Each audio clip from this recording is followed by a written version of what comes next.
Baik, Bapak Ibu, sudah jam 3:31. Bu Miwi, bisa dimulai.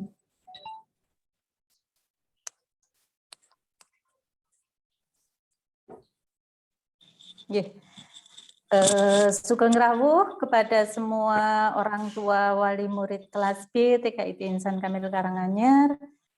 Alhamdulillah ini sudah ada beberapa yang hadir, dan untuk menyingkat waktu langsung kita mulai saja begitu nggih. Nanti untuk yang lainnya bisa menyusul mengatakan. Bismillahirrahmanirrahim. Assalamualaikum warahmatullahi wabarakatuh. Waalaikumsalam warahmatullahi wabarakatuh. Yang kami hormati Ibu Tri Rahayu SPD MPC selaku Kepala TKIT Insan Kamil Karanganyar. Yang kami hormati Bu Tari belum rawuh nggih. Nggih, insya Allah nanti yang akan memberikan sosialisasi tentang hasil observasi kesiapan masuk SD. Kemudian yang kami hormati seluruh orang tua wali murid kelas B TKIT Insan Kamil Karanganyar yang alhamdulillah kita semuanya bisa bertemu bersama-sama meskipun dengan keterbatasan lewat Zoom. Salawat alhamdulillah, marilah kita panjatkan puja dan puji syukur kehadirat Allah Subhanahu wa taala yang mana pada kesempatan hari ini kita semua masih diberikan nikmat iman, Islam, dan kesehatan, khususnya atau terutama tentang kesehatan, sehingga kita bisa hadir bersama-sama, sekali lagi melalui Zoom meeting, untuk bersama-sama nanti menyimak tentang sosialisasi hasil observasi kesiapan masuk SD. Salawat serta salam marilah kita haturkan kepada junjungan Nabi Agung Muhammad Sallallahu Alaihi Wasallam, dan semoga syafaatnya kelak sampai kepada kita semuanya. Amin. Bapak Ibu yang kami hormati, sebelum acara kita mulai, saya bacakan susunan acara pada sore hari ini. Yang pertama pembukaan, kemudian nanti dilanjutkan dengan tasmi' Quran, kemudian sambutan dari Kepala TKIT Insan Kamil Karanganyar, dan nanti langsung akan disampaikan tentang hasil observasi kesiapan masuk SD yang nanti langsung akan disampaikan oleh Ibu Budi Lestari, SPC Psikolog dari Biro Obsesi Psikologi. Kemudian yang terakhir nanti ada lain-lain dan penutup. Baik Bapak Ibu, marilah kita buka acara kita sore hari ini dengan bacaan basmalah bersama-sama. Bismillahirrahmanirrahim. Untuk selanjutnya tasmi' Quran surat Al-Fatihah, monggo. Abata. A'udzu billahi minasyaitonir rajim. Bismillahirrahmanirrahim. Alhamdulillahirabbil alamin. Ar-Rahmanir-Rahim. Maliki yaumiddin. Iyyaka na'budu wa iyyaka nasta'in. Ihdinas siratal mustaqim. Siratal ladzina an'amta 'alaihim ghairil maghdubi 'alaihim waladdallin. Amin. Alhamdulillah, semoga dengan tasmi' Quran surat Al-Fatihah tadi akan semakin menambah kebarokahan pada acara kita sore hari ini. Untuk selanjutnya sambutan dari Kepala TKIT Insan Kamil Karanganyar kepada Ibu Tri Rahayu SPD MPC, kami persilahkan. Monggo Bu Tri. Terima kasih Bu Miwi. Bismillahirrahmanirrahim. Assalamualaikum warahmatullahi wabarakatuh. Waalaikumsalam warahmatullahi Waalaikumsalam wabarakatuh. warahmatullahi wabarakatuh. Alhamdulillah rabbil alamin wassalatu wassalamu ala asrofil anbiya'i wal mursalin wa ala alihi wa ashabihi ajmain. Rabbi shrah li sadri wa yassir li amri wahlul 'uqdatam min lisani yafqahu qawli. Ba'd. Yang kami hormati Bapak Ibu, orang tua, wali murid kelas B, mulai dari B1, B2, dan B3, alhamdulillah sudah bergabung, dan sekiranya yang belum bergabung semoga nanti bisa segera bergabung. Bu guru kelas B yang saat ini bersamai Sugeng Rawuh di Zoom meeting, dan kepada narasumber kita Ibu Budi Lestari, ekspertis psikolog yang sekaligus owner dari Biro Psikologi Obsesi. Alhamdulillah Bapak Ibu sekalian, kesempatan sore hari ini kembali Allah pertemukan kita dalam Zoom meeting.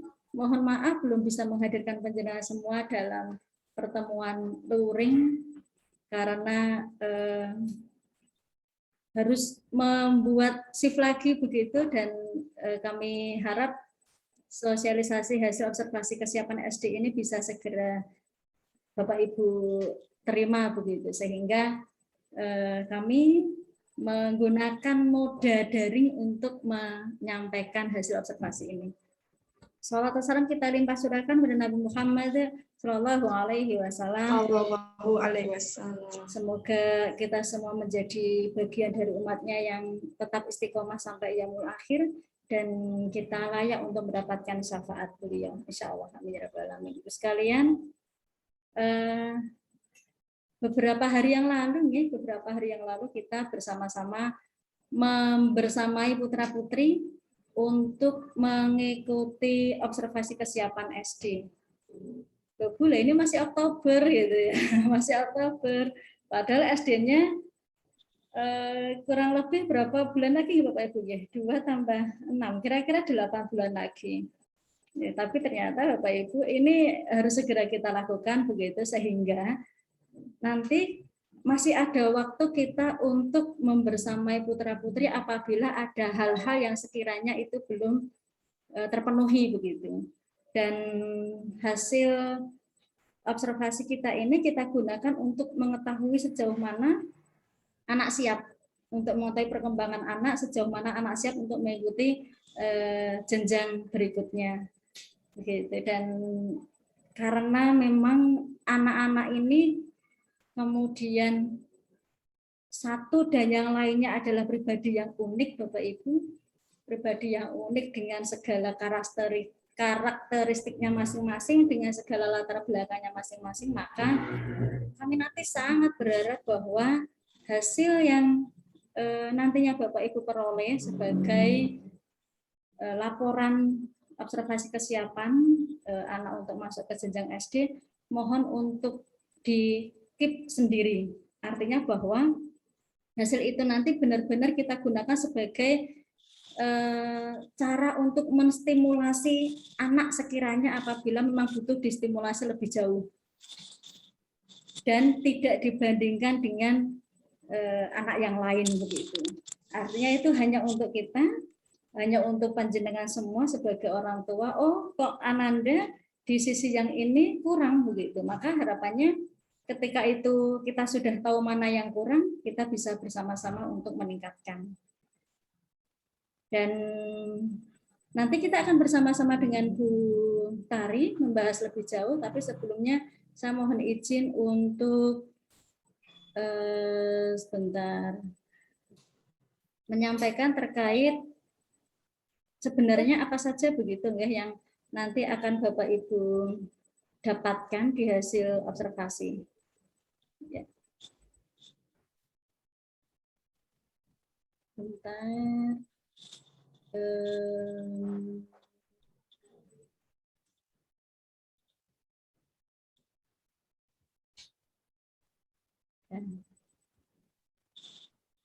Apakah sudah nampak?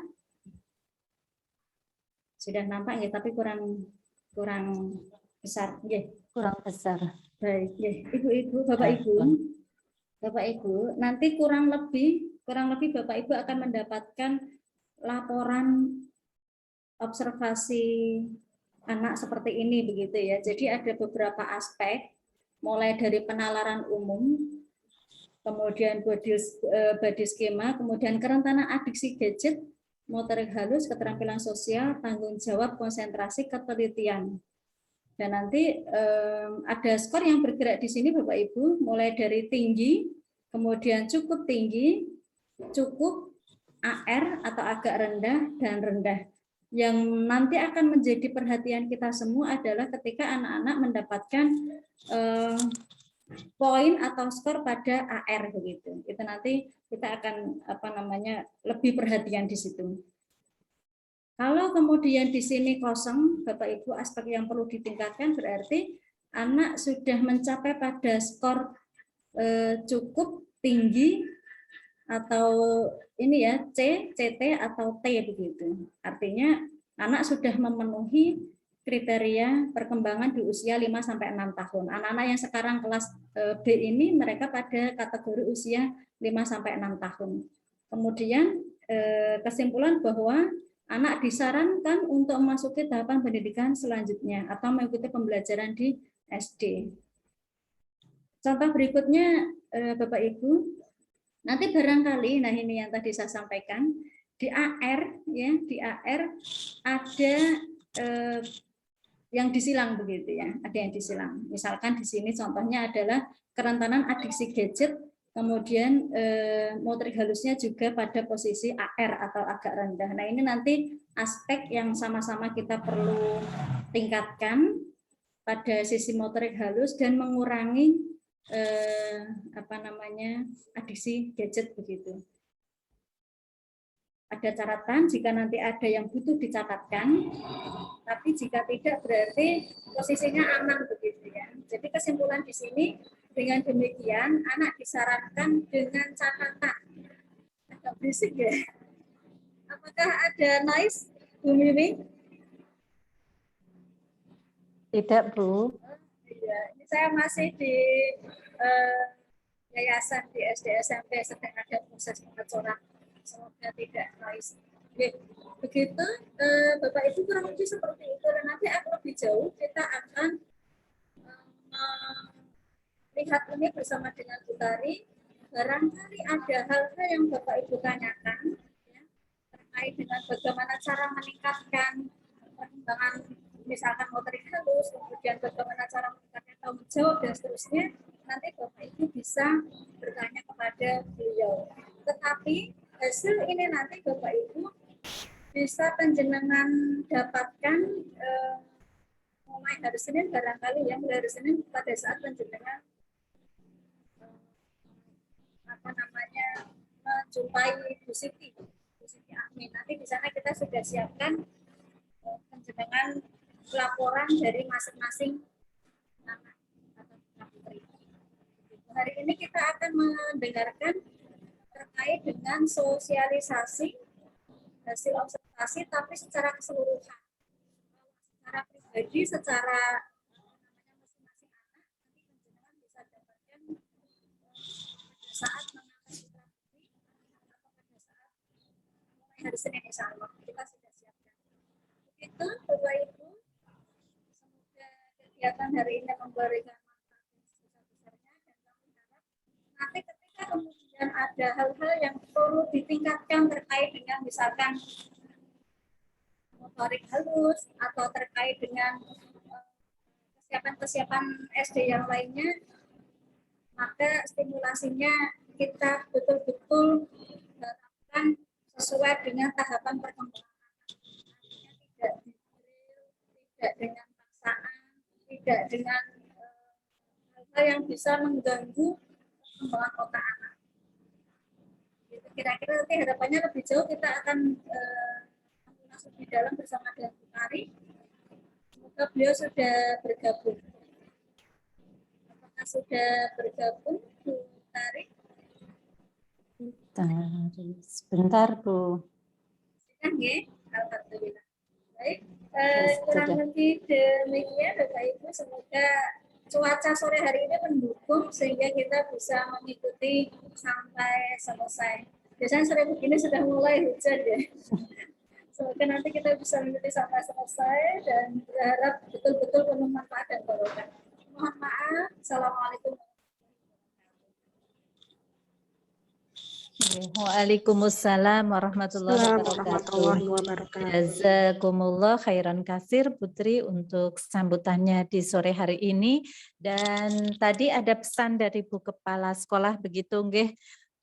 Untuk hasil observasi itu dikip untuk kalangan sendiri nggih Bapak Ibu. Jadi nanti tidak usah saling tukar menukar hasil begitu nggih, nggak usah dibanding-bandingkan antara anak yang satu dengan anak yang lainnya begitu. Nggih.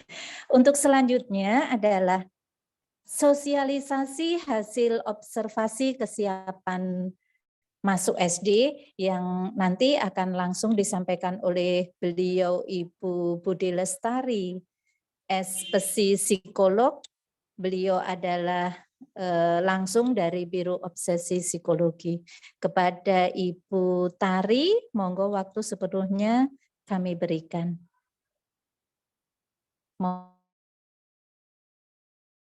Monggo Bu Tari.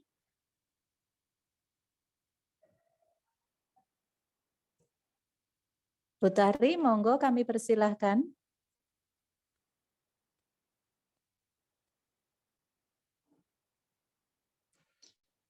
Bapak Ibu nanti bisa menyimak sekaligus bisa menyiapkan pertanyaan, mungkin ada hal-hal yang ingin disampaikan, nanti bisa langsung bertanya kepada Bu Tari.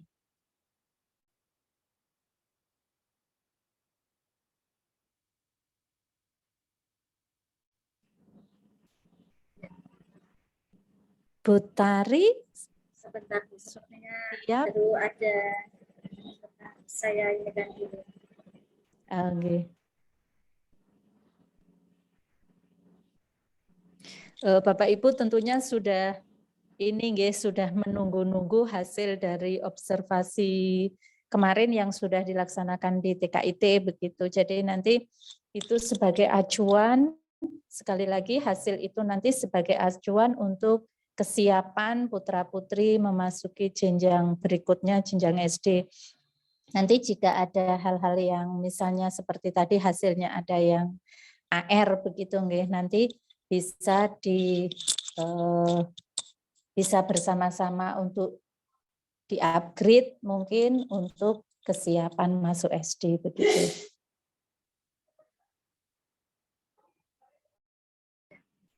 Sudah.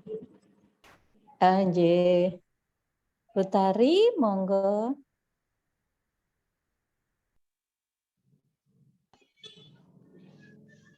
Oke, baik. Sudah dibantu share screen-nya nggih nanti. Nggih.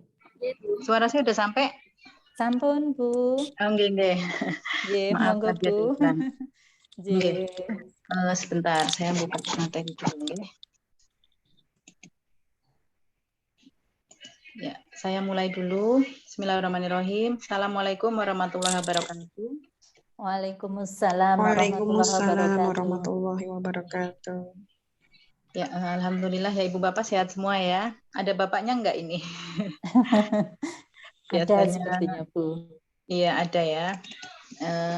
Baik, insya Allah salam sehat semuanya ya, sehat waras jiwa raga gitu. Amin. Ya, amin.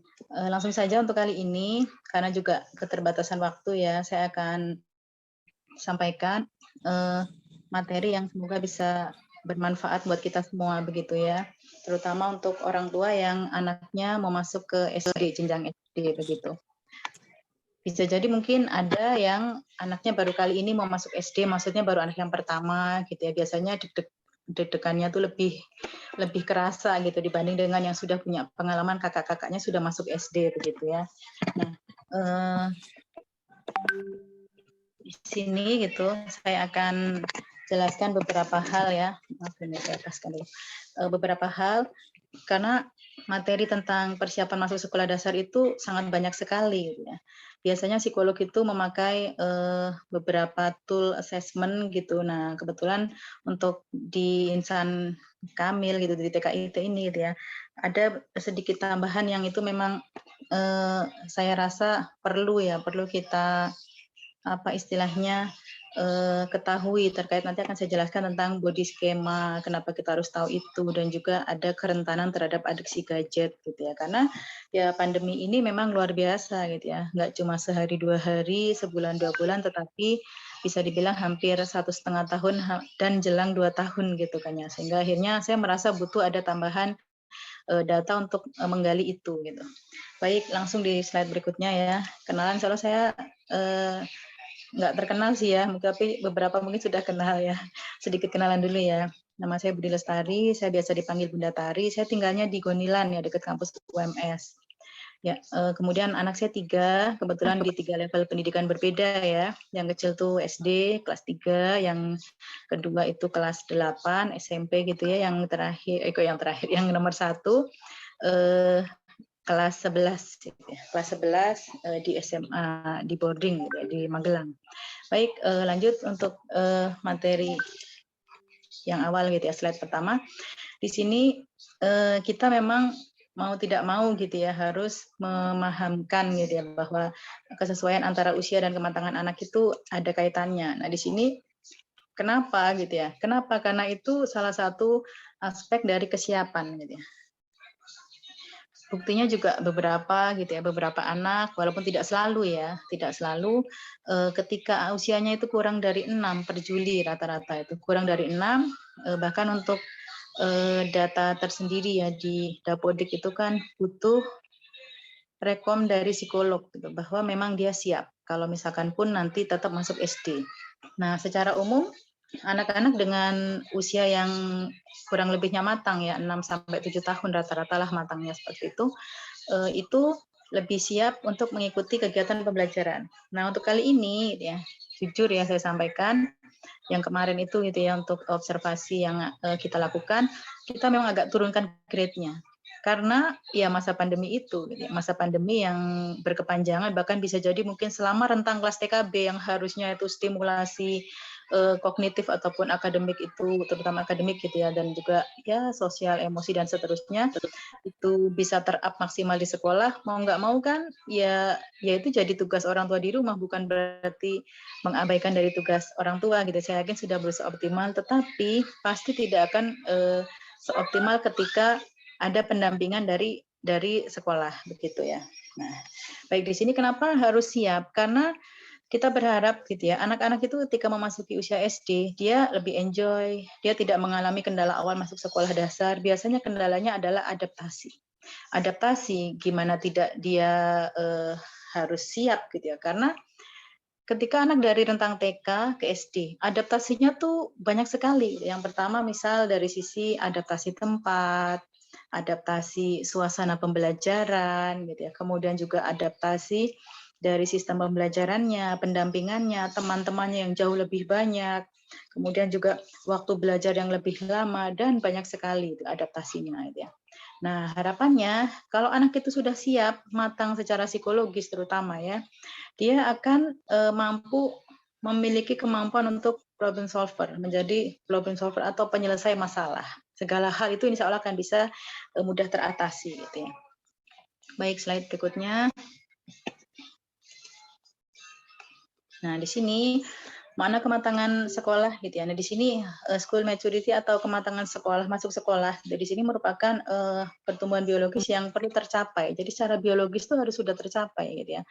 Sebelum anak masuk SD. Nah, terutama dalam hal ini adalah kematangan otaknya untuk mampu mencerna konsep Cak Listung gitu ya. Nah, di sini sebenarnya ada tool khusus untuk mengetahui persepsi visual. Kemampuan persepsi visual itu untuk mengetahui apakah anak itu dia mampu atau ke depan itu diprediksi ada kendala tidak untuk mengikuti kegiatan Cak Listung. Sebentar.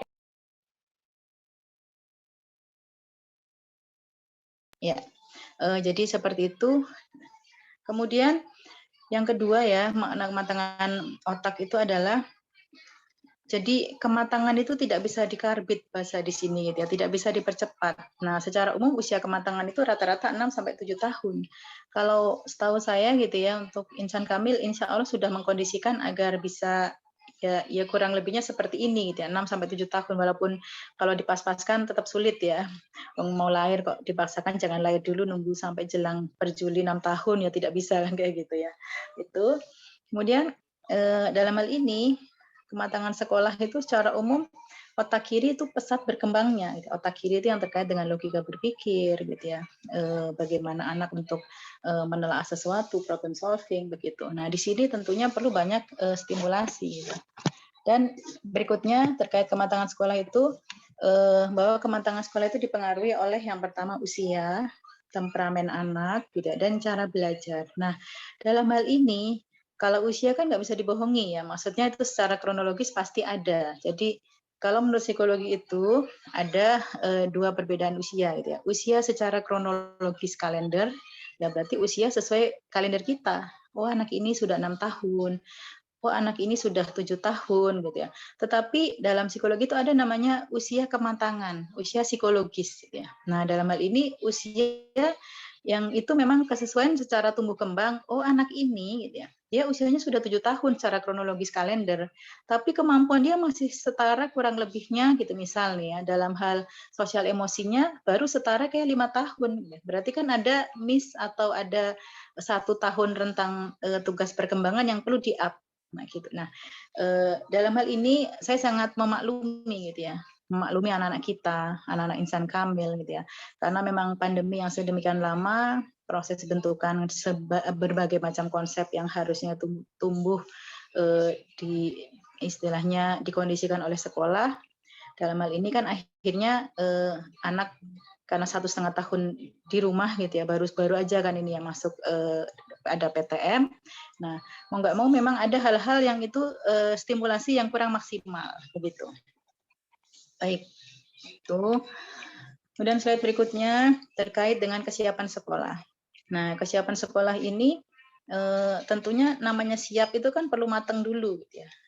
Kalau kayak kita mau menyajikan teh panas, apa namanya teh manis gitu ya, itu kan perlu airnya matang dulu gitu kan ya. Nggak bisa kalau bikin teh tapi airnya nggak matang atau nggak panas gitu ya, nggak akan jadi, warnanya pun tidak akan terasa indah gitu ya, jadinya cuma buket-buket aja kan gitu ya.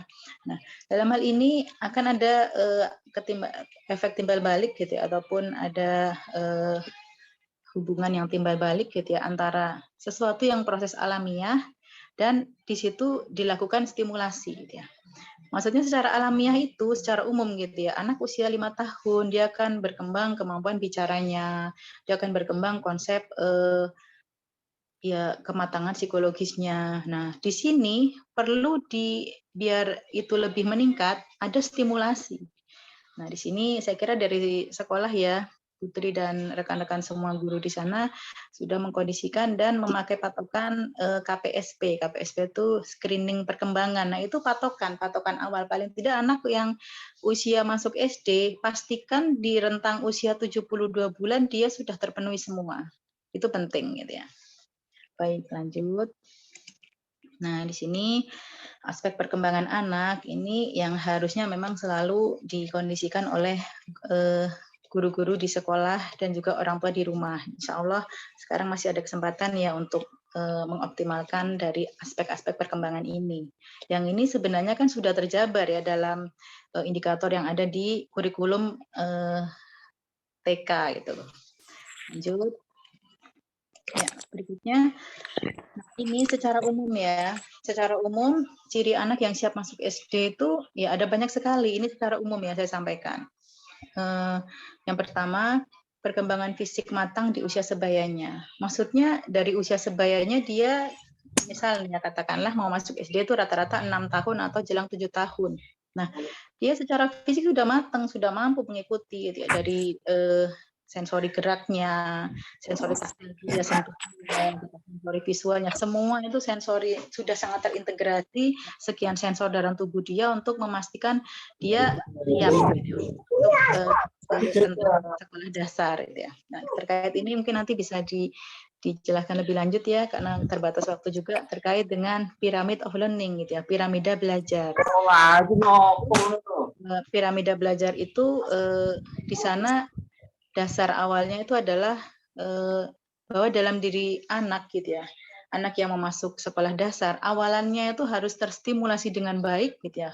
Jadi antaranya itu adalah perkembangan fisiknya gitu ya, terkait dengan sensori ataupun kemampuan dia untuk mengintegrasikan sekian sensor dalam tubuh dia, sensori visualnya, pendengarannya, auditorinya gitu ya, taktilnya, sentuhnya, kemudian juga vestibular atau keseimbangan gitu ya, dan seterusnya gitu ya. Itu yang pertama ya.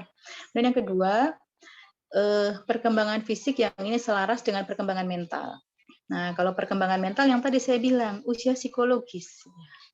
Usia psikologisnya dia sudah harusnya kalau usia 6 tahun ya berarti setara di KPSP ataupun di screening perkembangan itu di usia 72 bulan. Dia sudah mampu ya. Kemandiriannya, kemudian juga sosial emosi dia, tanggung jawabnya dan seterusnya. Itu ya. Nah, yang berikutnya ada kemandirian, konsentrasi, tanggung jawab gitu ya. Mampu menentukan pilihan dan konsisten dalam berperilaku itu secara umum banyak sekali. Dan ada memang beberapa tool yang dipakai. Kalau saya memang mix gitu ya, mix beberapa tool akhirnya yang saya rasa pas untuk anak mau masuk SD gitu ya. Saya simpelkan itu untuk di Insan Kamil yang seperti sudah kita buat gitu ya. Nah, kuncinya intinya gitu ya. Intinya tidak sulit-sulit gitu ya. Kita pengen tahu anak kita siap belum sih masuk SD gitu. Nah, paling itu ya, ada 3. Yang pertama itu anak sudah mapan atau sudah mampu gitu ya, melakukan toilet training. Toilet training ya. Ya walaupun mungkin tidak 100% sempurna. Yang jelas dia sudah punya respon atau refleks gitu ya. Secara mandiri berasa kalau aku mau ke belakang. Itu ya. Kemudian juga dia sudah tahu tata caranya. Bahkan doanya sudah tahu. Sampai akhirnya untuk membersihkannya pun dia tahu. Walaupun kalau mungkin maaf ya untuk BAB dia masih perlu dibantu. Tidak apa yang jelas ya sudah itu yang pertama gitu ya. Dia sudah mampu melakukan itu. Ada inisiatif untuk itu. Nah, kemudian yang kedua sudah tidak ngedot. Ini penting ya. Kenapa? Ini terkait dengan kemandirian, terkait tanggung jawab dia, terkait konsistensi dia berperilaku. Gitu kan ya. Kenapa kok bisa begini? Saya pernah temui, saya kasih contoh kasus ya. Saya pernah temui ada anak yang dia itu secara usia dia sudah kelas 3 SD. Tetapi kok nggak mandiri dalam hal tertentu, bahkan hampir di kesemuanya gitu ya. Nggak cuma dalam hal belajar. Nah, saya telusur, oh ternyata dia punya rahasia. Punya rahasia masih ngedot. Bayangin kelas 3 masih ngedot gitu ya. Walaupun cuma pas mau tidur. Nah, di situ setelah ketemu ibaratnya tumonnya ketemu gitu. Oh ini salah satu pemicu dia jadi kayak di satu sisi dia ya kayak ada beberapa inilah ketimpangan yang tidak pas seperti saya temukan kayak gitu ya. Dia sebenarnya cerdas, tapi kok kayak ada rahasia yang ditutupi. Nah, mau nggak mau kan ada rahasia. Ya. Ketika dia ngedot, yang tahu cuman aku sama mamaku. Pasti ada rasa was-was kan gitu ya. Atau apalagi kalau ada kegiatan di sekolah, mabit, atau ada kegiatan bersama di sekolah yang perlu waktu lama, bahkan ada agenda tidur di sekolah, dia kan gelisah gitu ya. Gelisah, mau bilang aku harus ngedot juga malu, nanti temannya tahu gitu ya. Nah, jadi itu. Itu ya, pastikan seperti ini. Karena beberapa jujur ya, dari beberapa klien saya tuh masih saya data ketika dia mau menyiapkan masuk SD, masih ada yang ngedot gitu ya. Nah, ini harus dipola dari sekarang. Kayak nyapih lagi kalau memberhentikan ngedot gitu ya. Itu yang kedua. Kemudian yang ketiga, diupayakan anak dia sudah mapan untuk tidak selalu harus dikeloni. Oke ya, ditemenin boleh. Ataupun misalkan dia belum bisa lepas dari ruangan di kamar tidur kita, dia sudah punya kasur sendiri. Sampai akhirnya dia sudah nggak harus selalu dipupuk dulu sebelum tidur, dia sudah mampu untuk bisa mempola untuk tidur sendiri berani. Nah, kuncinya 3 itu, insya Allah ketiganya kalau kita sudah berhasil mempola, tentunya perlu proses ya. Secara umum itu nanti kesiapan yang tadi saya jelaskan itu akan terbangun, selain dengan stimulasi yang kita lakukan nantinya. Ya. Atau guru lakukan, atau orang tua lakukan. Baik, lanjut ya.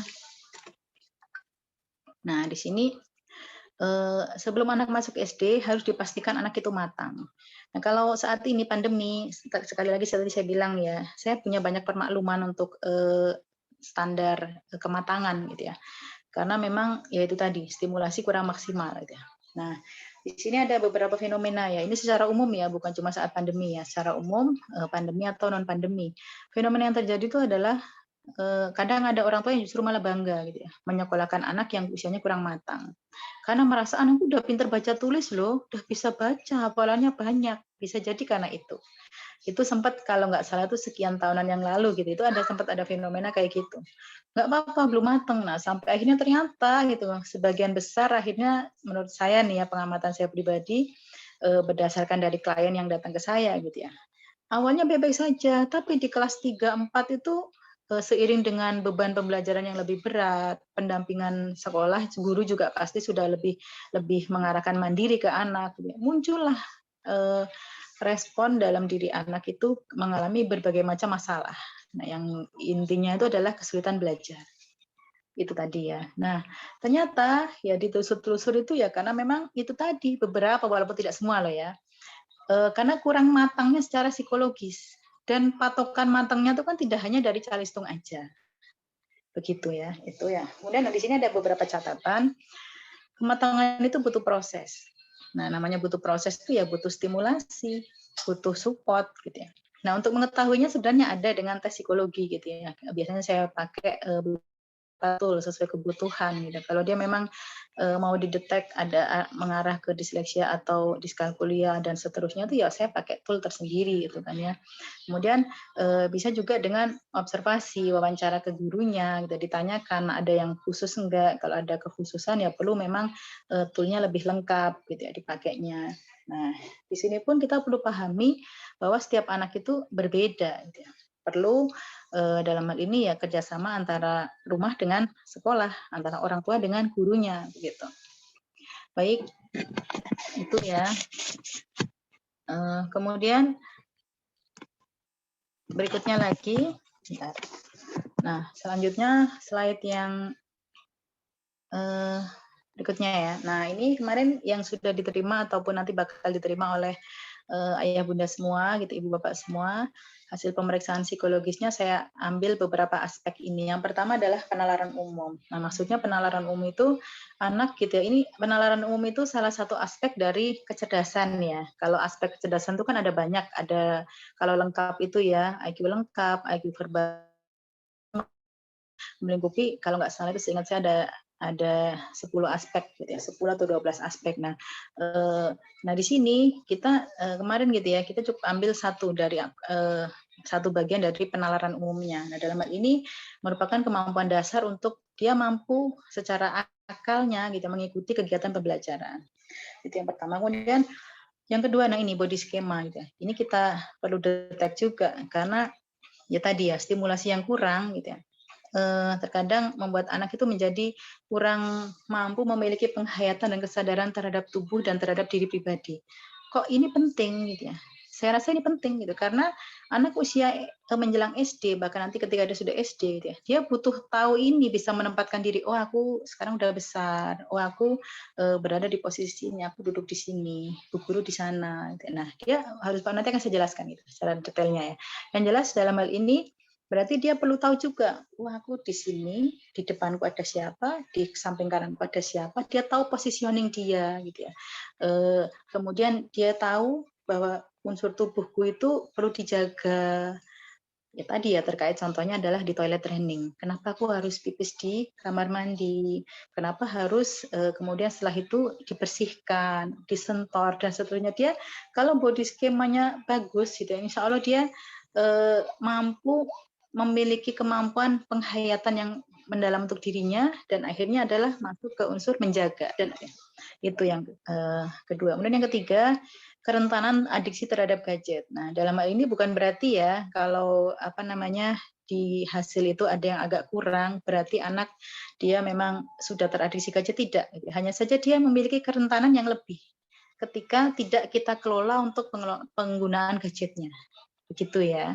Nah, dan ini saya rasa butuh karena pandemi kemarin mau nggak mau anak yang tadinya memang dulunya gitu sebelum pandemi itu kan dijauhkan gitu ya dari gadget. Nah, selama pandemi ini kan mau nggak mau didekatkan dengan gadget gitu ya. Karena memang harus belajar daring. Nah, maksudnya teradiksi gadget itu bukan hanya HP gitu ya, TV juga termasuk.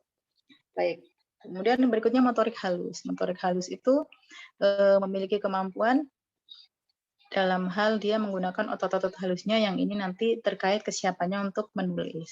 Ini juga saya maklumi, ada sebagian yang masih kurang, karena emang stimulasinya juga kurang gitu kan ya. Porsi masuk sekolahnya kan baru-baru aja gitu. Insya Allah masih ada kesempatan untuk meng-up-nya gitu ya. Karena maksudnya motorik halus itu bukan berarti langsung nulis loh ya. Karena kalau di sekolah kan ada stimulasi macam-macam, membuat playdoh, membentuk, mencoret-coret gitu ya, atau mungkin juga merobek kertas, menempel dan seterusnya gitu ya. Nah, kalau di rumah banyak nih kayaknya yang mengeluh orang tua. Saya sebenarnya pengen dampingi Bu, tapi anaknya tuh kayaknya lebih marem kalau sama gurunya. Bahkan ada yang bilang, Mama tuh nggak pintar kayak bu guruku, begitu kan ya. Ada yang begitu, jangan sakit hati ya kalau kayak gitu ya. Baik, itu kemudian berikutnya keterampilan sosial. Nah, ini terkait dengan kemampuan bersosialisasi, berinteraksi gitu ya. Nah, yang dan ada tanggung jawab. Tanggung jawab ini terkait dengan kemampuan anak untuk inisiatif menyelesaikan tugas-tugasnya. Berikutnya konsentrasi ya. Konsentrasi itu kemampuan untuk fokus dengan aktivitas dalam jangka waktu yang relatif lama. Nah, lamanya di sini untuk anak-anak usia TKB itu kan lamanya beda dengan lama untuk anak usia SD ataupun SMP. Kalau anak usia TKB bisa 15 menit, 20 menit itu udah bagus loh ya. Udah termasuk luar biasa itu kan. Ya. Kemudian yang terakhir, ketelitian. Ketelitian itu terkait dengan kemampuan untuk mengamati sesuatu secara detail, kritis, dan mendalam.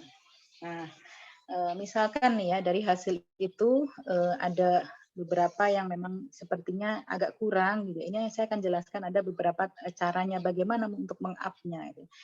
Nah, baik di sini saya akan sampaikan dulu satu persatu, tetapi sebelum itu ya, saya sampaikan juga ke ibu bapak semua, mama papa semua gitu, ayah bunda semua bahwa yang namanya hasil tes psikologi itu tidak 100% istilahnya berarti itu kondisi anak saya gitu ya. Karena kan sangat tergantung banyak hal ya, di antaranya misalkan bad mood, mood-moodan anak gitu ya. Kemudian juga dipengaruhi juga oleh istilahnya situasi, misal situasinya anak itu lagi nggak nyaman, ya tadi bad mood gitu, atau mungkin lagi fisiknya nggak fit. Nah, seperti itu. Tapi gambarannya gitu ya, apa adanya yang nanti akan dijelaskan, akan disampaikan oleh gurunya, gitu, dikasih oleh gurunya ya. Baik, nah yang pertama, ini ada beberapa tata cara untuk upgrade aspek yang kurang gitu ya. Misal nih ya, ada aspek dari kemampuan penalaran yang agak kurang. Kalau secara umum sepertinya masih masuk kategori cukup gitu ya untuk anak-anak lisan kamil ya. Kalau lebih lanjut sih boleh ya untuk tes IQ lengkap gitu ya. Silakan di mana saja di biro saya juga bisa gitu ya untuk itu. Dan beberapa emang saya sarankan untuk anak-anak yang kedetek gitu ya, kemampuan penalarannya itu agak kurang, ya saya sarankan sih untuk cek IQ lengkapnya, biar marem gitu, tahu gitu ya. Sebenarnya ada ketimpangan atau kekurangnya tuh di mana aspek apa saja gitu kan. Apakah di memori, retensi memorinya, ataukah di kemampuan dia untuk menganalisa gitu kan ya. Itu. Jadi cara melatih kemampuan penalaran yang pertama itu bisa dengan mengajak anak suka dengan aktivitas membaca, ya aktivitas yang sifatnya edukatif lah. Ini ya misal Pak Zel gitu, atau mungkin juga mencoret-coret. Gitu. Kemudian ya aktivitas yang itu banyak sarananya, ada APE, alat peraga edukatif yang bisa membantu untuk melatih ini gitu ya. Dan berikutnya mengajak anak untuk dialog kegiatan sehari-hari. Maksudnya diajak bertanya, kayak ini sudah mulai PTM nih ditanyakan gitu ya. Tadi di sekolah ketemu temannya siapa saja namanya. Itu kan ngelatih dia menalar. Oh, namanya ini. Oh, ternyata masih ingat. Tapi aku udah yang lupa namanya siapa itu ya yang rumahnya di dekatnya kita itu loh itu namanya gitu. Nah, itu dia merecall kembali itu kan kemampuan untuk menalar sebenarnya gitu ya. Atau bisa kita latih dia bercerita, mengulas kembali cerita gitu ya. Nah, misalnya ya kita bacakan buku cerita, misal contohnya begini. Pada suatu hari ada seekor burung beo, dia terbang ke tengah hutan. Sampai tengah hutan ketemu raja hutan singa. Nah, akhirnya berdua jalanlah terus ke tengah hutan. Sampai sana ketemu ada ada badak misal. Nah, dari cerita itu cukup, jangan panjang dulu ya. Setelah itu kita ulas. Nah, tadi ada tokoh siapa saja hewan yang Bunda ceritakan. Itu kan merecall kembali, mengingat kembali. Oh, tadi ada badak gitu ya. Ada singa, sama satu lagi apa ya? Diingat-ingat lagi gitu kan ya. Oh, ini burung beo. Kita tanyakan lagi, yang pertama kali menuju hutan siapa? Burung beo. Terus dia ketemu siapa? Habis itu bagaimana? Nah, itu bisa melatih gitu ya, melatih untuk kemampuan penalaran. Baik, itu kemudian berikutnya lagi kita jadikan kegiatan sehari-hari untuk menguatkan daya nalar anak. Contoh nih ya, dari aktivitas makan aja itu bisa melatih loh ya. Bentar. Ya, contoh ya, misalkan anak makan sayur sop gitu ya. Sayur sop itu bisa terlatih sekian konsep loh ya. Yuk kita makan dulu sambil nunggu sayurnya agak adem, dilihat nih ada sayurannya, warnanya apa aja ya? Oh ada wortel warnanya oranye, kemudian daun brokoli ada yang warnanya putih sama hijau, ada kapri gitu ya, ada juga jamurnya gitu, jamurnya warnanya agak kuning gitu misal gitu. Nah udah dapat konsep pertama warna. Berikutnya nih ya, kita bisa kenalkan yang lain. Kalau perlu nih ya, sambil mengenalkan konsep bentuk, buat itu wortelnya jadi ragam bentuk. Ada segitiga, wortel yang segi empat, gitu ya, wortel bulat, gitu, kemudian wortel yang bergerigi, gitu, atau mungkin wortel yang bentuknya elips. Ya. Itu sambil mengenalkan, ini ada macam bentuknya loh ya. Nah ini. Gitu. Berikutnya lagi bisa kita kenalkan konsep berhitung. Yuk coba yuk, nanti sampai habis berapa suapan ya. Sambil kita tulis ya. Ini kurang gawean banget gitu ya, makan sama nggak apa-apa, ini mah kita cari gawean gitu ya. Satu nih ditulis. Kemudian 2, nah ini 2 ya, 2 kayak gini. 3 sampai ternyata oh habis semua itu ada 12 suapan. Ini kayak gini loh angka 12. Nah, itu sebenarnya melatih penalaran, melatih nalar ke anak gitu kan ya. Nah, ini lakukan berulang-ulang insya Allah kan bisa gitu ya. Bisa mempola anak untuk semakin terstimulasi. Baik itu ya. Dan berikutnya, nah ini cara melatih kemampuan body schema. Nah dalam hal ini saya pastikan berusaha untuk mengkondisikan gitu kelas TKB, pastikan dia sudah mengenal preposisi. Preposisi itu maknanya perpindahan bentuk atau arah dan seterusnya. Jadi begini maksudnya saya jelaskan ya. Sambil pakai ini aja bentuk. Ini ya, ini ada wadah minum nih. Bunda kasih di atas meja. Di atas ya. Kalau Bunda kasih di bawah namanya apa? Di bawah. Itu lampu di atas. Lantai di bawah. Sebelah sini sebelah kanan, yang ini sebelah kiri, depan, belakang itu pastikan sudah lancar anak-anak. Nah ini terkait dengan penempatan diri dia, preposisi dia, salah satu dari untuk melatih ini gitu, body schema dia gitu kan ya. Nah kenapa ini penting? Ya karena memang kalau ini sudah paham, insya Allah dia akan ketika mengenalkan konsep-konsep pembelajaran yang terkait dengan preposisi dia akan paham. Saya kasih contoh aja gitu ya. Biasanya kan di beberapa sekolah gitu ya, dan saya pun mengkondisikan anak saya, terutama untuk anak-anak yang disleksia itu kan juga bisa dibantu dengan kayak gini ya. Sebagian besar anak-anak yang terganggu atau terhambat di perkembangan kesulitan belajar disleksia, dia kemampuan mengenal arah, kanan kiri depan belakang itu masih timpang, masih belum paham. Gitu. Contoh nih ya, kita kenakan huruf B. Huruf B itu lengkungnya di depan. Kalau huruf D, lengkungnya di belakang. Coba bayangin gitu. Kalau anak itu belum paham konsep depan, belakang, kanan, kiri, gimana dia akan bisa mengenal dengan mudah konsep itu tadi, pengenalan huruf. Itu yang maknanya. Gitu ya. Kemudian ketika berbaris saja gitu ya. Yuk kita maju ke depan 2 langkah. Dia nggak paham depan belakang, ya cuma ikut-ikutan aja gitu sama temennya. Gitu kan ya. Ini maksudnya semoga bisa dipahami gitu ya. Terkait dengan ini penting. Karena akan terkait juga dengan kegiatan akademik. Yang kedua, anak berlatih mengenal lebih lanjut tentang dirinya. Oh, aku ini anaknya bundaku. Oh, bundaku itu kerjanya ini. Ini bisa diarahkan biar dia paham. Ya, keberadaan dari sisi wujud fisiknya. Oh, aku ini perempuan. Perempuan tuh kalau besar nanti jadi ibu-ibu. Oh, kalau laki-laki besok itu jadi ini. Nah, kayak gitu. Dia jadi ngerti, termasuk juga tangan untuk apa, kaki untuk apa, pastikan dia sudah bisa. Itu. Kemudian yang ketiga, cara melatih kemampuan untuk mengantisipasi kerentanan terhadap gadget ya. Pastikan yang pertama kita kenalkan konsep tentang gadget gitu ya. Manfaat dan mudaratnya, walaupun namanya anak-anak usia segitu ya, dengan bahasa yang dipahami dia gitu ya. Kita bahasakan dengan adanya gadget ini, HP ini membantu memudahkan ayah yang kerjanya jauh bisa ngobrol sama kita deket-deket ya. Tapi ternyata ada yang negatifnya atau ada yang tidak baiknya loh, begini-begini kita jelasin, walaupun entah penanggapan anak seperti apa, yang jelas kita berusaha tetap sampaikan ya. Seperti itu. Dan insya Allah bertahap itu anak juga akan ngerti. Bunda ini ada gambar jelek gitu ya. Ada gambar orang yang nggak nutup aurat, udah gitu. Nah itu dia akan ngerti lama-lama dengan pemahaman kita. Walaupun kadang Bunda maaf ya tadi nggak sengaja aku klik ini. Nah itu juga anak sudah melatih kejujuran terkait dengan konsep mana yang baik dan buruk dari gadget. Dan yang kedua, kita tetap pastikan ada pengelolaan penggunaan gadget sejak dini. Nah kalau sekarang ini ya gadgetnya keren-keren gitu. Kalau dulu mungkin pas awal-awal kan HP kita kalau udah dipakai sejam bisa panas gitu. Itu bisa kita jadikan alasan buat anak. Nah, berhenti dulu tuh HP-nya udah panas loh. Kayak adik atau kakak ya kalau kecapean, kalau adik lagi badannya nggak enak, itu kan ininya kalau dipegang panas gitu ya. Sama kayak HP juga berarti harus berhenti, harus istirahat dulu. Nah, itu main logikanya kayak gitu lebih mudah. Kalau sekarang baterainya nggak ada bisa alasan lagi, baterainya habis lah atau apa, habis ya pakai power bank dong gitu ya. Nah kita bisa bilang kalau misal HP-nya kenapa-napa gitu ya, panas kan HP Bunda udah keren HP-nya nggak kepanasan bisa gitu ya, bisa dipakai berjam-jam itu.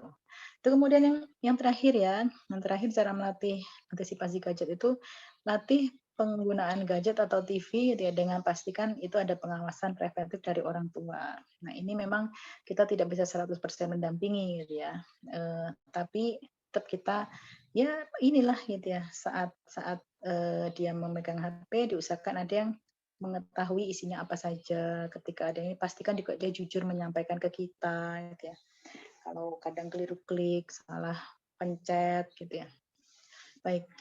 Itu kemudian yang berikutnya adalah cara melatih kemampuan motorik halus. Nah ini bisa melatihnya dengan ya pasti dia kegiatan mencoret-coret, menggores, pastikan dia senang pakai pensil gitu ya, atau alat tulis.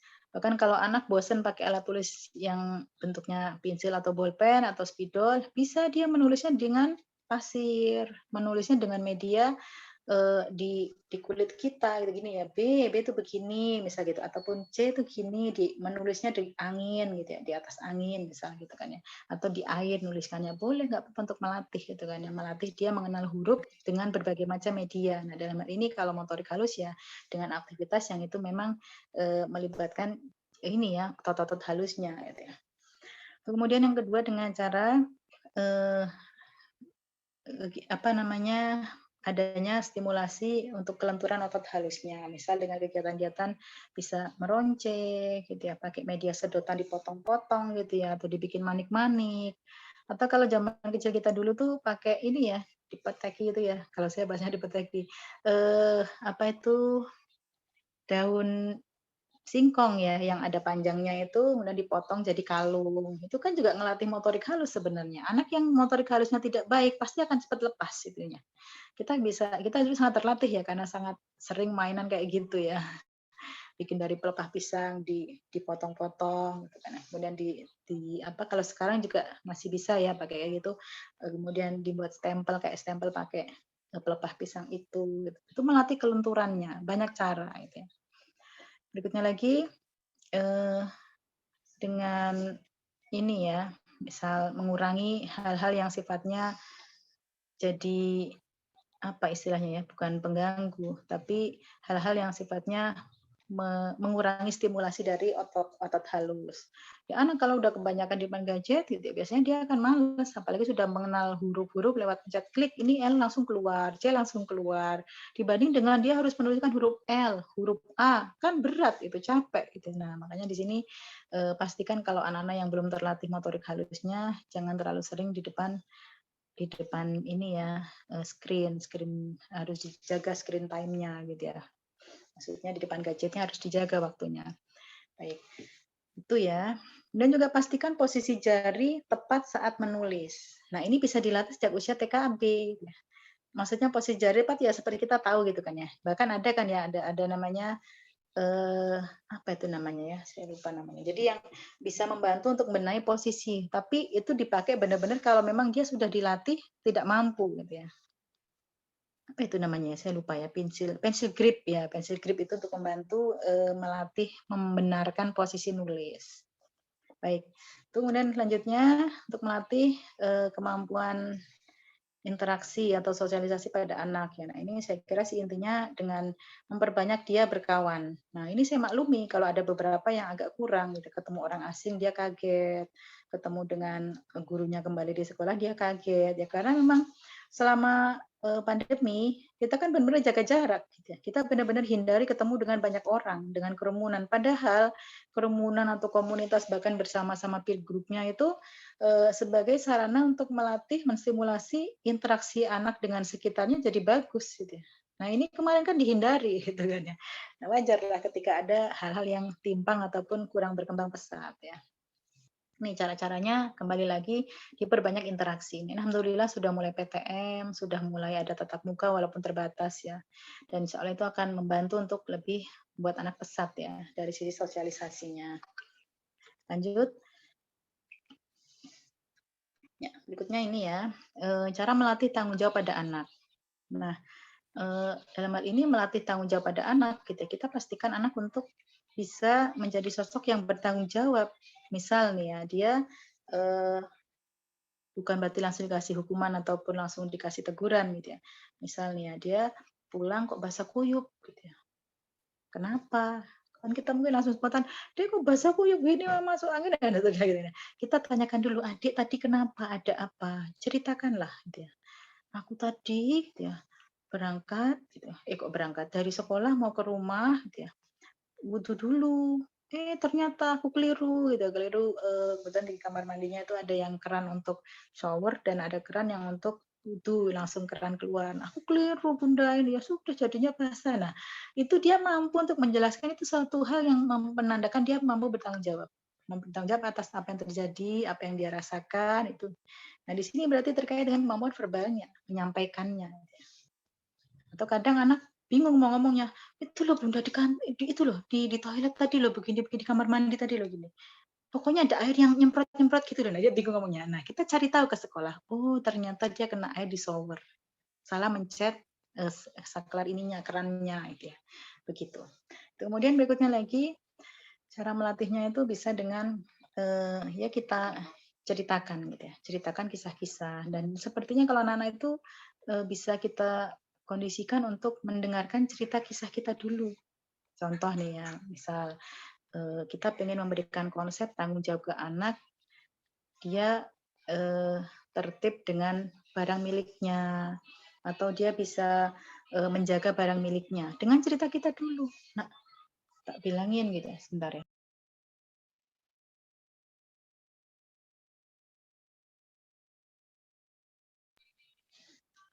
Ya, nah itu ya.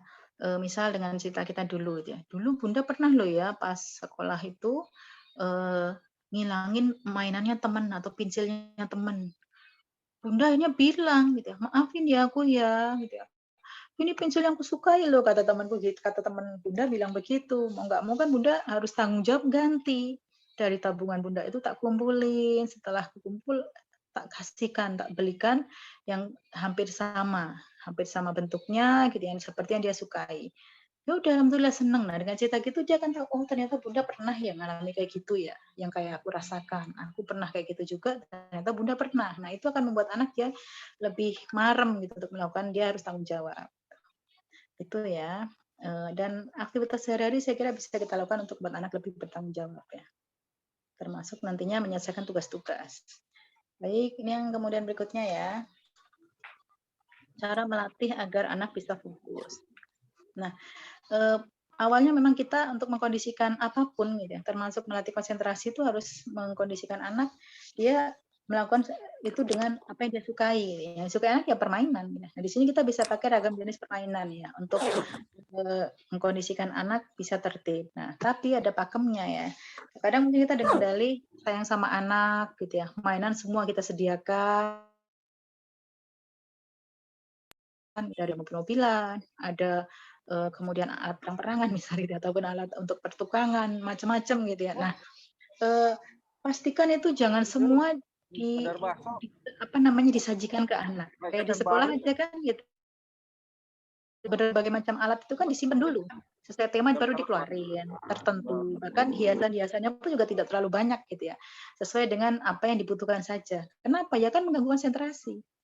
Jadi biasanya beberapa anak-anak yang memang dia terkendala konsentrasi, saya sarankan gitu di rumah itu batasi dari ragam permainan, misal gitu ya. Cukuplah sediakan mainan mobil-mobilan dulu gitu ya. Dan seperangkat lainnya yang terkait dengan mobil-mobilan, misal alat lalu lintas dan itu dulu. Yang lain simpan dulu.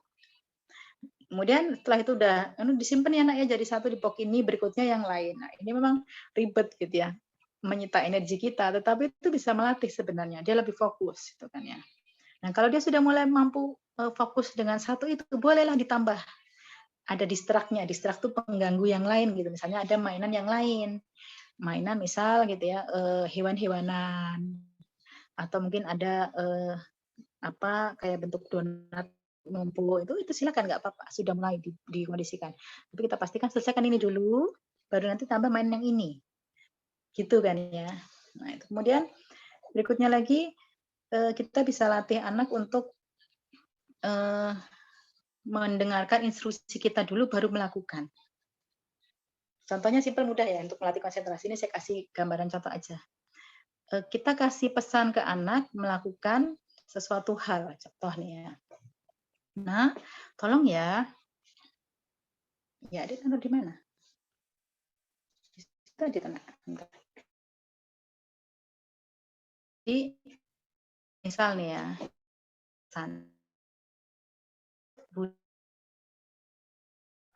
punya tugas buat adik gitu ya.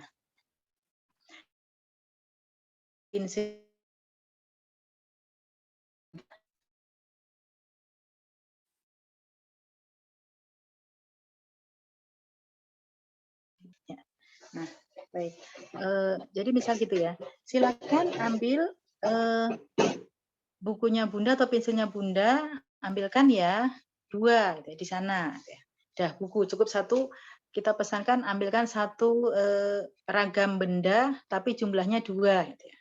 Baik, sudah mampu. Berikutnya kita mulai latih lagi untuk melatih fokusnya 2 penagam benda. Ambilkan pensil 1, bukunya 1 ya, sudah bisa. Padahal di situ kita sediakan, mulai kita latih ada distrak macam-macam. Di situ sudah kita sediakan ada pensil, setip dan sebagainya, penggaris. Yuk ambilkan, karena kita naikkan lagi levelnya. Ambilkan bukunya Bunda 2, yang warna hijau, bukunya warna hijau karena ada buku beberapa. Gitu kan. Terus sama pensil warnanya merah. Ingat-ingat kan, ini. Benar tidak? Kalau sudah pastikan benar, bisa dengan level yang lebih naik lagi. Ya. Misal kita bisa dibelanja, beli buah macam-macam, mau ada acara, kita masukkan kulkas. Kita bilang, nah, Bunda minta tolong ya, ambilkan pisangnya warna hijau 1, apel merah 2, apel hijaunya 2. Nah, ingat-ingat, ini. Sampai sana bingung, terdistrak gitu ya, dengan adanya anggur banyak sekali. Apa tadi ya Mama pesannya ya, Bunda pesannya ya, kembali lagi. Nah, itu berarti dia belum terlatih. Intinya kayak gitu ya. Sama lah kayak kita kecil dulu, saya ingat dipesenin sama ibu saya dulu gitu ya. Duk, kok kayak gini ya, berambangnya 1000, apa 500 dulu dapat banyak ya. Belikan berambang 500, garamnya 2 bungkus, tumbarnya sekian gitu ya. Nah, diinget-inget bawang, tumbar, bawang dijalankan gitu. Itu sebenarnya ngelatih fokus ya, ngelatih fokus. Baik, itu ya. Yang terakhir, ya, yang terakhir cara melatih ketelitian. Dalam hal ini, anak dilatih untuk mengamati sekitar, menjadi pengamat, atau menjadi pendengar juga bisa ya. Lalu diminta dia menceritakan kembali, merecall kembali apa yang dia lihat dalam wujud cerita atau mungkin dengan gambar. Kalau dia nggak terlalu banyak mampu di verbalnya, atau nggak terlalu banyak suka di verbalnya ya. Jadi itu, ini untuk melatih detail, mengetahui. Kalau dari toolnya kan dengan gambar-gambar dicek gitu ya. Ini mana yang nggak lengkap, kurang apa dari gambar ini, gitu kan ya, seperti itu. Nah, atau mencari mana yang gambar yang hampir mirip kayak gini. Dan itu untuk mencari tahu perbedaan dan persamaan dari suatu benda. Ya, dicari tahu ya dari gambar ini ada toolnya sebenarnya, tool yang untuk melatihnya itu kan ya, bentuknya kartu-kartu itu kan ada ya untuk melatih kayak gitu. Ya, berikutnya mencari mana yang hilang, mana yang nggak nampak dari suatu benda. Ya, itu ya untuk melatih ketelitian sebelum nantinya dilatih dengan kegiatan pembelajaran gitu ya. Tapi tentunya juga semampu anak ya masih ada banyak kesempatan untuk melatihnya. Insya Allah kan Juli ya masuknya, walaupun mungkin sebagian besar sekolah sudah mulai ada pendaftaran gitu ya. Bentar deh. Ya, jadi itu saya kira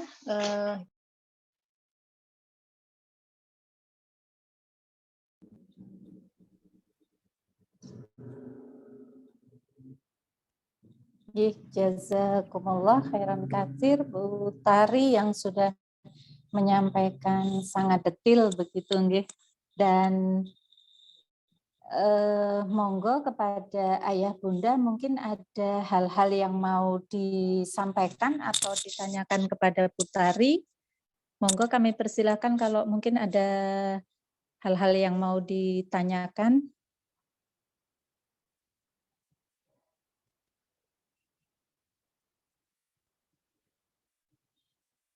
Bagaimana Ayah Bunda, atau sudah cukup jelas dengan apa yang disampaikan oleh Bu Tari barusan begitu?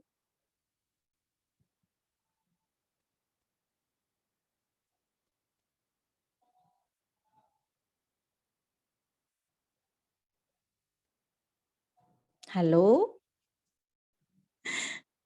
Ini sepertinya semua sudah jelas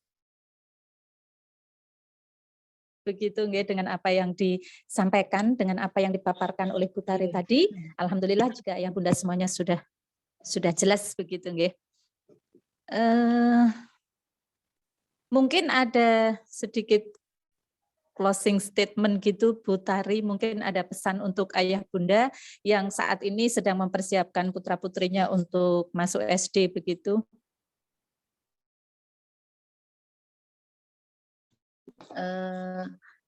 Ketika nih ya ada anak-anak yang masih bisa dibilang kurang secara kronologis kalender tadi ya, jelang masuk SD, jelang Juli, pastikan gitu ya hal-hal tadi bisa kita stimulasi sejak sekarang. Kenapa saya bilang sejak sekarang gitu ya? Karena kita akan sangat terbantu ketika udah mulai ada PTM, ada pertemuan tatap muka, dan komunikasikan betul dengan gurunya. Gitu. Oh, anak saya itu nanti akan ada kerjasama dan bisa dilakukan tadi ya untuk itu tidak sulit kok, kita bisa lakukan dari rumah dan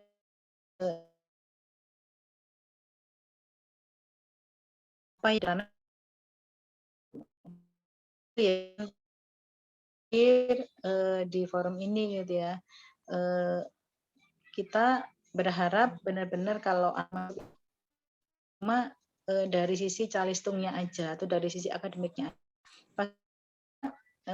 juga dari sisi psikologisnya, mentalnya. Ini yang jauh lebih penting. Dan tadi sudah ada ya, nanti boleh materinya yang PDF boleh silakan dikasih ke orang tua. Semoga bisa nanti jadi panduan untuk dilakukan di rumah. Saya kira itu ya Bu ya. Jazakumullah khairan.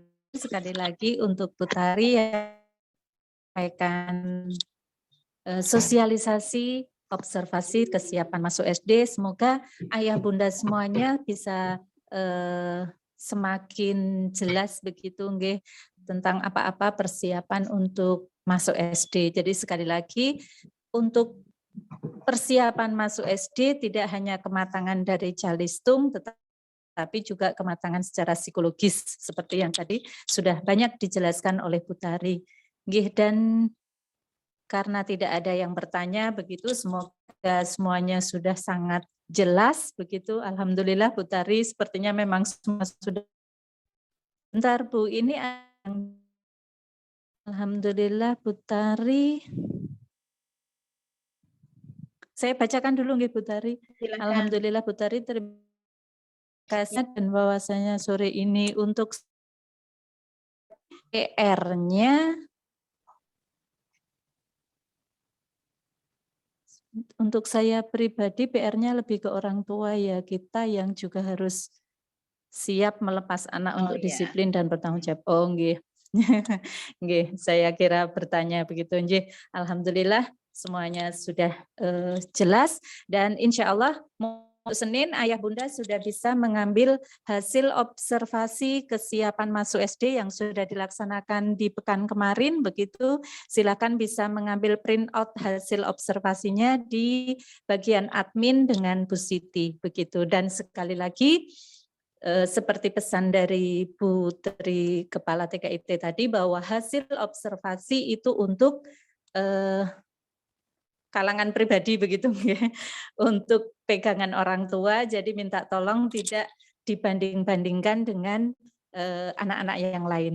Setiap anak itu mempunyai keunikan tersendiri, mempunyai kecerdasan masing-masing, jadi nanti jika ada hal-hal yang kurang, seperti yang sudah disampaikan oleh Bu Tari tadi, jika mungkin ada yang mendapatkan silang di AR begitu, nanti sekali lagi tadi Putari juga ngendiko masih ada waktu untuk mengupgrade begitu karena masuk SD insya Allah masih bulan Juli begitu, masih ada beberapa bulan lagi nanti orang tua bisa menstimulus dari rumah dengan trik-trik yang sudah dijelaskan oleh Putari tadi. Nanti juga bisa bareng-bareng berkonsultasi dengan guru masing-masing. Begitu Bapak Ibu, alhamdulillah seluruh rangkaian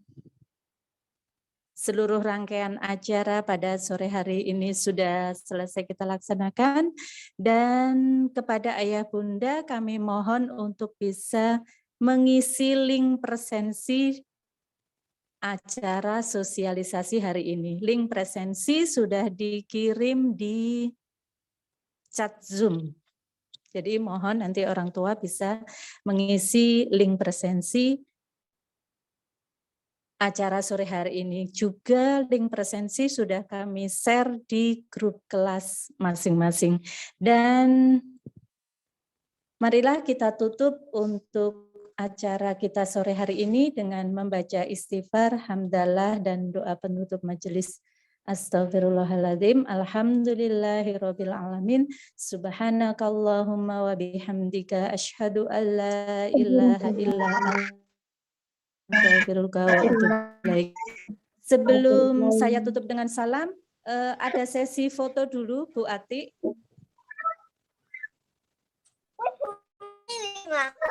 Boleh, Bu. Bu Ati, boleh. Minta tolong kepada seluruh orang tua untuk membuka videonya. Kita foto dulu sebelum saya tutup dengan salam. Oke, saya hitung ya Bunda-Bunda. Yeay. Untuk slide pertama, 1.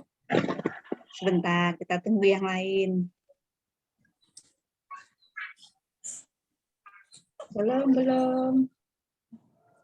Oke, 1, 2, 3. Bentar, untuk slide kedua.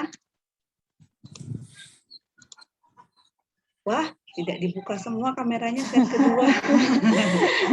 Semoga ya Bunda videonya untuk bisa dibuka. Pon Bu. Yeay.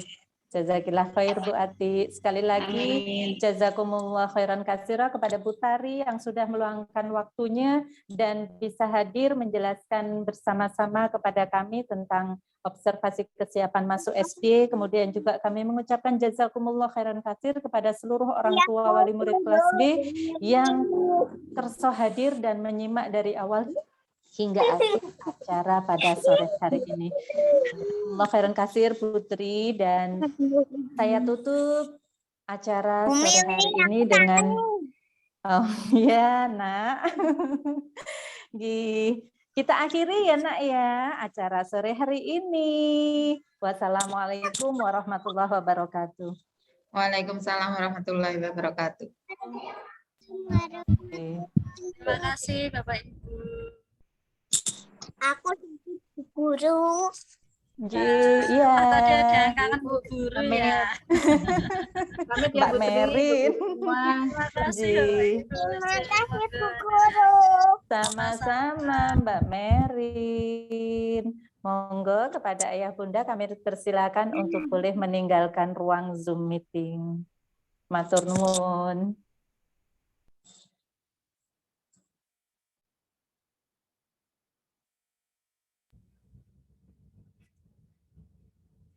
Bu Atik bisa di end meeting. Oh, sama-sama Bunda.